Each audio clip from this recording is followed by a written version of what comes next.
Good morning. My name is WTidwell. My program focus is public policy administration with a focus in law and public policy. To help you better understand me, I'm actually going to read you something that my mother emailed me at 4 o'clock in the morning while I was putting my daughter back to sleep. This is actually came out of LA Times, May 13, 2000. Quote, "Where are you going?" The cops asked a teenager lugging his school books along Vermont Avenue on one afternoon last week. "What are you doing?" They pointed out his UC Berkeley cap and clothes, all blue, a color often favored by local gang members. And they said, "You look suspicious."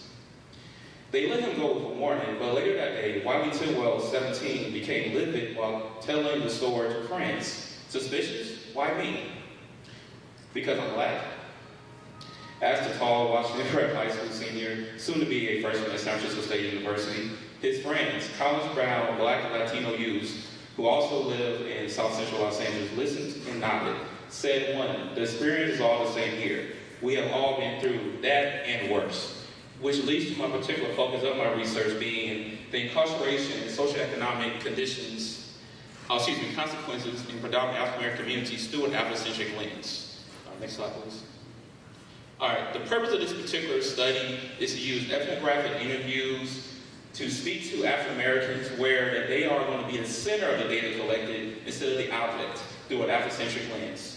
Afrocentric lens is really focused on what Asante believes as if you come from a different culture outside of a European construct, in order to really understand the research, you have to put yourself within the culture you're coming from. In this sense, Afrocentric. By me doing this, I'm actually allowing myself to add to the literature, especially particularly in public policy, whereas African Americans is the center. They are the voice, not necessarily the object and the ones that are being looked into.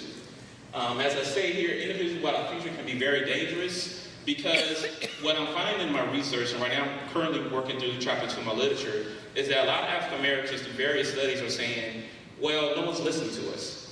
And that really became evident in 1992 when me and my friends still remember LA riots, whereas the reason that everything got messed up is because people got tired of not being listened to.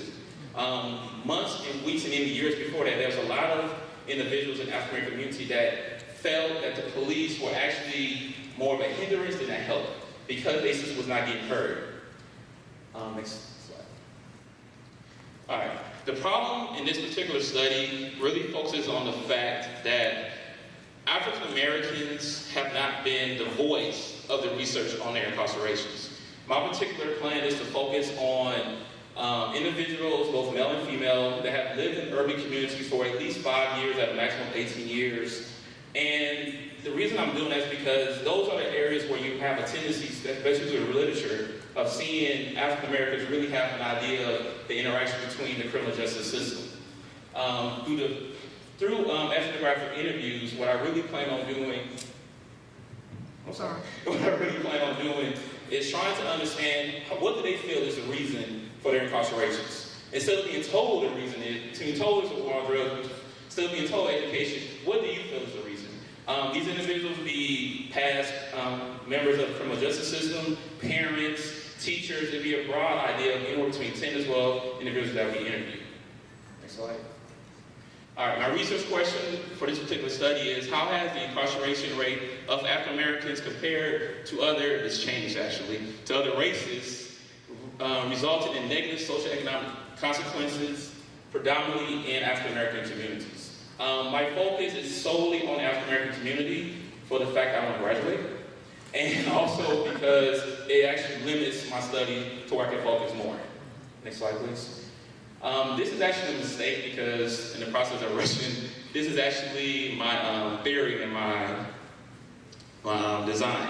But my methodologies will be qualitative ethnographic interviews, particularly critical ethnographic interviews, where I'll be able to really understand and focus on the culture and making sure that they're the center of the research. Now, with that being said, my design, you can stay on this slide actually, my design is going to be Afrocentric theory, which is really forwarded by Asante.